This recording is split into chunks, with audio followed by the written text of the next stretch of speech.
లోబడి వెళ్ళడం వలన, మోషే కొండ శిఖరం ఎక్కడం వలన, ఆయన ప్రార్థన చేయడం వలన కర్ర ఎత్తినప్పుడల్లా ఇజ్రాయేలు గెలుస్తున్నారంట. ఇజ్రాయేలులు అంటే యుద్ధము తెలియని వాళ్ళు, బానిసత్వంలో ఉన్నవాళ్ళు, తరతరాలు బానిసత్వాన్ని చూసిన వాళ్ళు, మాట్లాడడం చేతగాని వాళ్ళు యుద్ధం చేసి దేవుని సేవకుడు చేయి పైకెత్తితే గెలవడం మొదలుపెట్టారు. హల్లెలూయా.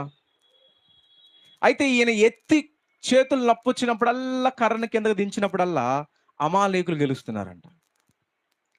ఇలా జరుగుతున్న దాన్ని కొండ శిఖరం పైనుంచి చూస్తున్న ఈ హూరు, అహరోను, మనం ఇప్పుడు వెళ్ళి మోషేకి సహాయం చేయాలని చెప్పి వెళ్ళి ఆయన ఒక బండ మీద కూర్చోబెట్టి, కుడి చేతి వైపు ఒకళ్ళు, ఎడం చేతి వైపులు ఒకళ్ళు పట్టుకొని ఈ గోడల కింద చేయి పట్టుకొని అలా నిలిచి ఉంటే, సూర్య అస్తమం వరకు ఉంటే ఇజ్రాయేలీలు